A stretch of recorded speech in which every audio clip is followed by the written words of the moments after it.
Concejal de Bogotá por el Centro Democrático, Andrés Forero, muy buenos días. Doctor Fernando, muy buenos días. Un saludo para usted, para la mesa de trabajo y para todos los oyentes de la Hora de la Verdad. Bueno, concejal, usted que está realmente cerca del asunto, díganos cómo ha empezado el gobierno de la alcaldesa Claudia López y cuáles expectativas nos debemos hacer en frente de ese gobierno, que por supuesto no es el nuestro. La que ganó las elecciones fue ella. Pero Así es.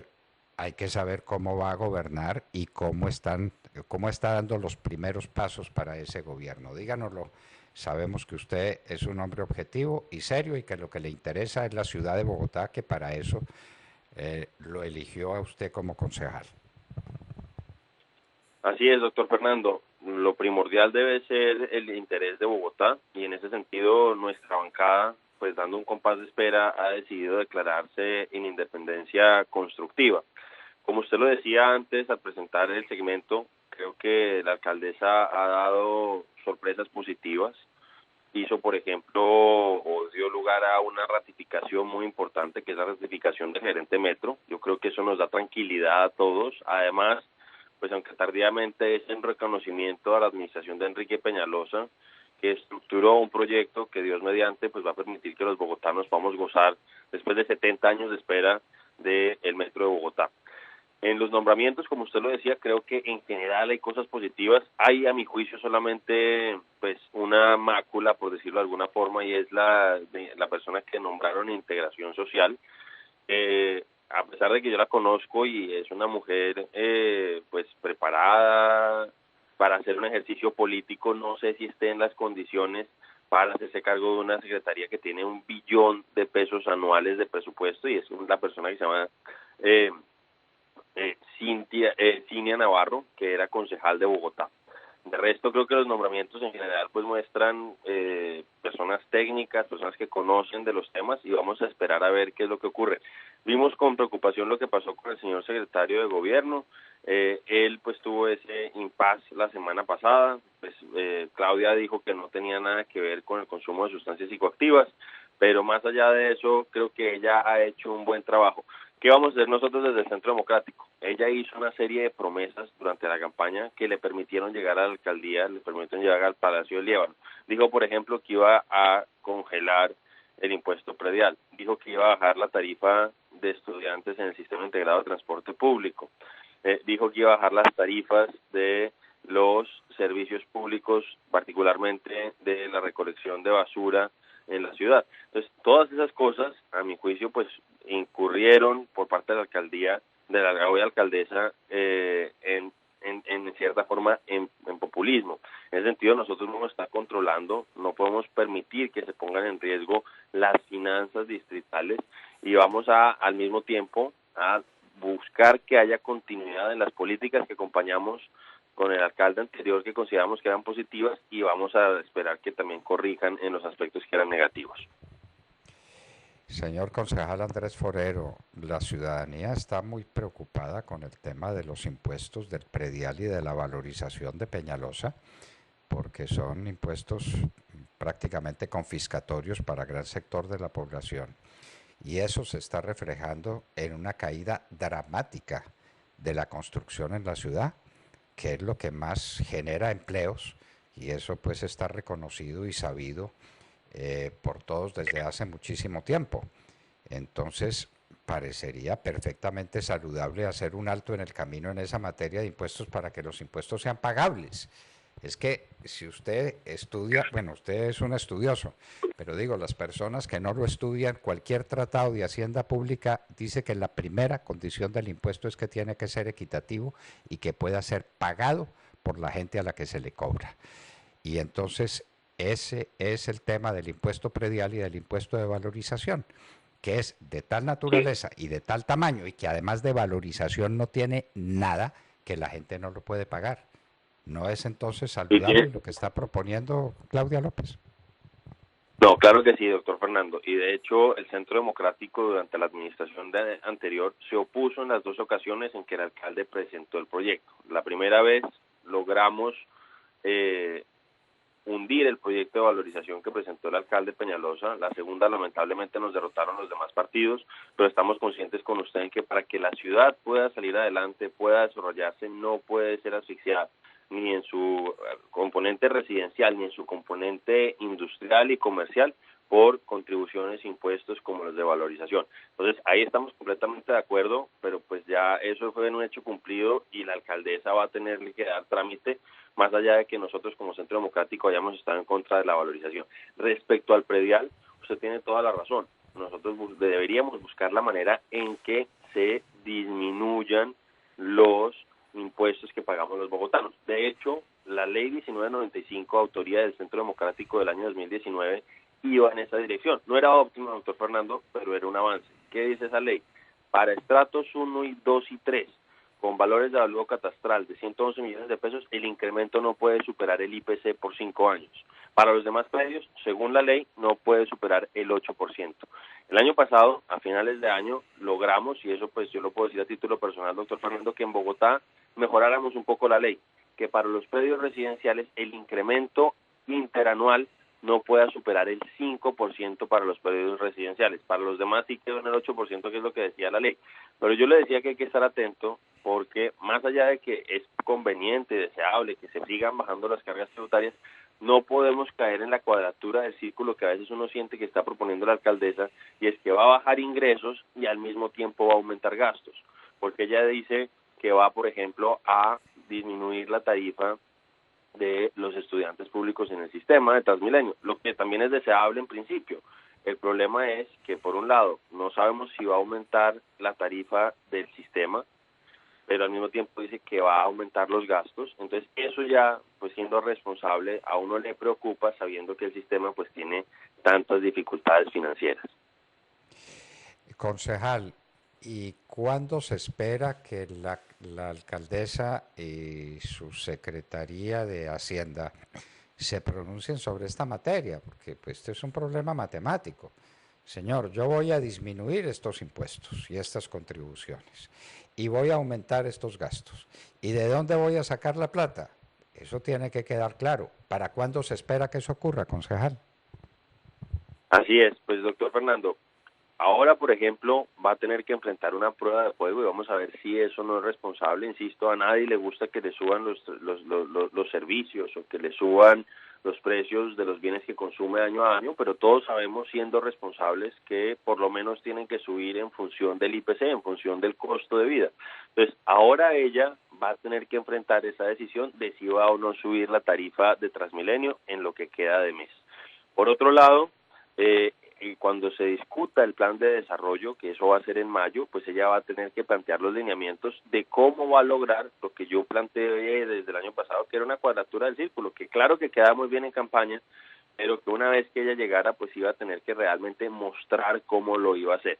Yo creo que eso va a ser en la discusión del plan de desarrollo, doctor Fernando. De todos modos, pues uno sí ha visto que ella ha empezado a recoger un poco velas y se ha dado cuenta que otra cosa es con guitarra, que una cosa es lo que ella decía en campaña y otra cosa es lo que ella dice gobernando. Por ejemplo, lo hemos visto en el tema de la tala de árboles, que tanto se criticó en el alcalde Peñalosa y que ya hubo funcionarios de esta administración que dijeron que se tenía que hacer tala técnica. También lo que está ocurriendo con la reserva Van der Hamen, donde nosotros particularmente como Centro Democrático éramos partidarios de que se pudieran hacer vías, no que se urbanizara, pero que sí se pudieran hacer vías.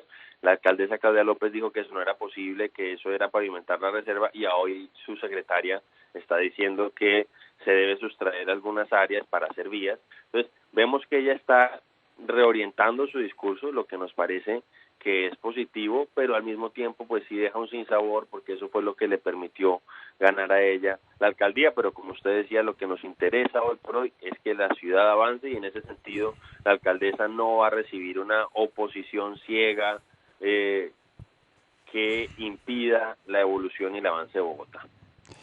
De parte Bueno, y nuestra, en esa materia de vías hay una que es fundamental y de una urgencia, pero gravísima, que es la vía que saque el tránsito, todo el tránsito que viene del norte del país, que lo saque hacia Buenaventura, pero sin pasar por el corazón de Bogotá. Para eso se necesita la gran vía que comunique a Suba con la calle 13 y que siga adelante. Esa vía hay que construirla. ¿Qué dice sobre eso la alcaldesa? ¿Qué hay? Efectivamente, doctor Fernando, esa vía es tan o más importante que el metro para la movilidad de Bogotá. Esa vía se llama la Avenida Longitudinal de Occidente. El alcalde anterior pues dejó muy avanzados los estudios para que se pueda adjudicar desde el sur de la ciudad, desde el límite sur hasta la calle 3. Yo espero que la alcaldesa en este mes de enero y el mes siguiente, el mes de febrero, pues le dé continuidad y logre abrir la licitación para la ALO Sur, que va a ser muy importante para la ciudad. Y de resto a ella le tocará estructurar los pliegos, estructurar todo el proceso para lo que queda de la avenida desde la 13 hacia el norte de la ciudad. En ese sentido es que yo creo que lo planteó la señora secretaria de Ambiente, es importante que obviamente con las mitigaciones ambientales del caso se pueda adelantar la obra en la reserva Van der Hamen, porque como usted lo dice, va a desembotellar por completo la ciudad. La otra gran prueba de fuego, doctor Fernando, que va a tener que enfrentar la alcaldesa es, por ejemplo, si va a hacer el Transmilenio por la 68, que va a tener que resolver ese problema ahorita a finales de enero y principios de febrero, si le va a dar continuidad o no a ese proyecto. Porque lo que ella planteó en campaña es que le iba a dar continuidad al metro desde Usaquén hasta Suba y Engativá, lo que naturalmente es deseable en principio, pero pues ella no lo va a lograr hacer en este tiempo. Ella, por lo más que pueda hacer algo positivo, va a lograr estructurar y licitar el proyecto. Vamos a ver si logra hacerlo, pero hay otras obras que estaban muy avanzadas y que ese es el temor que uno tiene, que ella no le vaya a dar continuidad porque sea, entre comillas, presionada en exceso por los sectores más radicales de su coalición de gobierno. Porque yo le anuncio una cosa, doctor Fernando, yo creo que ella se va a reventar con el polo democrático y ya hemos visto los problemas que ha tenido con el doctor Gustavo Petro. Eso no cabe duda ninguna, esos son el agua y el aceite. Y concejal Andrés Forero, el tema de los temas en materia social para nosotros es el tema de la educación. Si un niño no tiene la educación adecuada, si no tiene la formación que le permita competir en la vida, la suerte está echada, ¿no? Ya jamás ese niño podrá llegar a niveles de desarrollo personal que lo hagan una persona útil y competitiva, para decirlo con toda brutalidad, en la vida. La educación es fundamental, la educación de calidad. Aquí ha habido un experimento muy exitoso que ha sido el de los colegios por concesión, de los colegios que regentan instituciones privadas. A Gustavo Petro eso le parecía horroroso. No sabemos cuál haya sido el desarrollo que eso haya tenido en la época de Peñalosa, pero ¿qué pensará sobre eso la alcaldesa? Porque ese es tema fundamental e inaplazable, que los niños pobres tengan formación, tengan educación adecuada. Ese es un hecho fundamental y eso sí es una revolución social. ¿Qué opina usted? Así es, doctor Fernando. Efectivamente, pues para los oyentes que no lo conocen, los colegios en concesión son colegios, infraestructura pública, que se le entrega a organizaciones privadas sin fines de lucro por un periodo de tiempo entre 12 o 10 años, eso depende de la concesión, para que ellos se hagan cargo. Y la verdad, como usted lo dice, han tenido muy buenos resultados y con menores costos operativos, en muchos casos han tenido mejores resultados académicos que colegios públicos tradicionales. Como usted dice, durante la administración de Gustavo Petro hubo un ataque incesante a las concesiones. Afortunadamente no se acabaron en su momento. Pasaron de 25 a 22 en ese momento, porque hubo 3 que no pudieron mostrar que estuvieran teniendo buenos resultados académicos, pero las 22 se mantuvieron y durante la administración pasada, con el apoyo del Centro Democrático, logramos que se renovaran esas 22 concesiones por 10 años más. Para esas concesiones, doctor Fernando, la alcaldesa no va a poder hacer modificaciones y yo, cuando tuvimos la oportunidad con la bancada de sentarnos con ella, que ella nos invitó cordialmente a que pues manifestáramos nuestras preocupaciones, yo particularmente le hablé del miedo que tenía de que la presión del Polo Democrático la llevara a ella a tomar una mala decisión respecto a los colegios en concesión. Pero entonces, son 22 que venían ya desde hace prácticamente 15 años, que tiene una continuidad adicional, y durante la administración de Peñalosa también aprobamos 13 concesiones adicionales, doctor Fernando.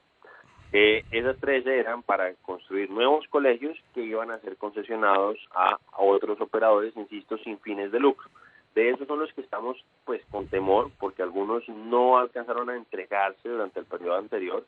Entonces va a ser ella la que tenga que entregar esos colegios y definir si les da o no les da la concesión. El Polo Democrático está presionando mucho, nosotros se lo anunciamos a ella y vamos a hacer obviamente el control político, porque como usted dice, no podemos privar a las personas de menores recursos de una oportunidad de tener educación de calidad. Entonces vamos a hacer todo lo posible para que esas concesiones que ya fueron aprobadas no vayan a cambiar, esas 13 adicionales. Entonces son 22 iniciales y hay 13 adicionales, unas que ya se entregaron, son como unas 5 o 7 las que falta por entregar. Vamos a estar con los ojos bien puestos para que esos que ya fueron aprobados recursos para que sean concesiones no cambien por presión del Polo Democrático.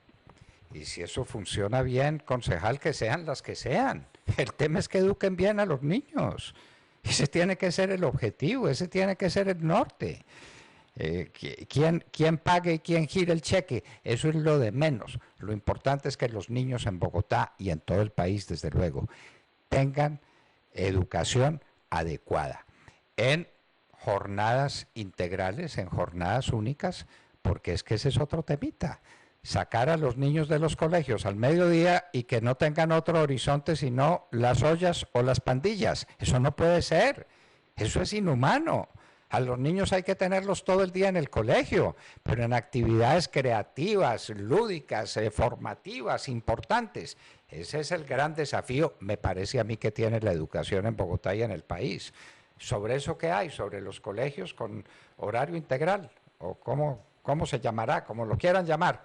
Donde el niño esté todo el día en el colegio estando bien y bien alimentado y en condiciones en que estudie y en que se divierta y en que sea un niño feliz. Jornada única es como le decimos en el caso de Bogotá, no sé si habrá otras denominaciones, pero usted tiene toda la razón, doctor Fernando. Precisamente una de las formas de darles mejor educación a los niños y a los jóvenes es permitiendo que tengan más horas, no solamente de clases lectivas, que también, sino también de otro tipo de actividades. Entonces, cuando llegó la administración anterior, cuando llegó la administración de Enrique Peñalosa, el 4% de la matrícula oficial de la ciudad estaba en jornada única, solamente el 4% estaba teniendo ese beneficio. La meta que nos trazamos en el plan de desarrollo anterior fue llegar al 30%. Lamentablemente no llegamos hasta el 30% porque hubo unas modificaciones de parte del Ministerio de Educación que hizo que entre comillas, pues modificó las condiciones preexistentes y los requisitos que exigían. Entonces finalmente hubo que cambiar algunas cosas y llegamos al 18%. La alcaldesa recibe la ciudad con un 18%, prácticamente un quinto de la matrícula en jornada única escolar. Nosotros pues estamos pendientes y expectantes de qué es lo que vaya a plantear ella en el marco del plan de desarrollo, pero esperemos que continúe por la misma senda que veníamos. Como le digo, pasamos del 4 al 18%, que sigue siendo bajo, pero es un incremento significativo y esperemos que ella le dé continuidad a este proceso. De hecho, muchos de los colegios que se están terminando de construir, el alcalde anterior le deja 10 en construcción y 11 en estudios y diseños. Esperemos que la alcaldesa le dé continuidad a todos esos proyectos, porque a medida que van entrando, pues van habilitando más cupos que faciliten el tema de la jornada única, porque como usted dice, doctor Fernando, es fundamental para tener educación de calidad. Y de hecho, algo de las cosas positivas que también tuvo la administración anterior, que contó con nuestro apoyo, fue la reducción de la deserción escolar, que pasó del 3.6% al 1.6% en la ciudad de Bogotá. Y ojalá no hubiera ninguna, pero bueno, ese es un fenómeno que seguirá ocurriendo. Educación y la educación por concesión, si ha dado resultados positivos, es una insensatez limitarla. Y jornada única, eso clama al cielo. Hay que entender que hoy los padres de familia están trabajando todo el día y que si el niño sale de su escuela al mediodía no le queda otro horizonte sino la pandilla o la olla o la tragedia en todo caso. No puede ser, eso no puede ser. La jornada única, la que propuso Oscar Iván Zuluaga para todo el país, recuérdelo usted, era la gran propuesta nacional que Oscar Iván Zuluaga hacía, que se convierta en la gran propuesta para la alcaldía. En todo caso, un trabajo maravilloso para cumplir. Ustedes en el Centro Democrático pueden ser la fuerza decisiva para acompañar a Claudia López en todo lo que valga la pena. Aquí eso de la oposición por la oposición y la oposición a ultranza y todo es malo si lo hace Claudia López, eso hay que olvidarlo, hay que olvidarlo. Está haciendo cosas interesantes, se está rodeando de gente significativa, de gente importante, que acierte, que es lo que vale la pena, porque lo que nos interesa a todos es que Bogotá esté mejor.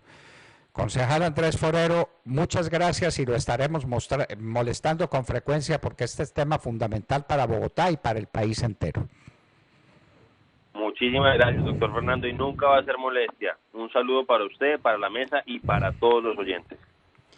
Andrés Forero, concejal de Bogotá por el Centro Democrático, estaba con nosotros en La Hora de la Verdad.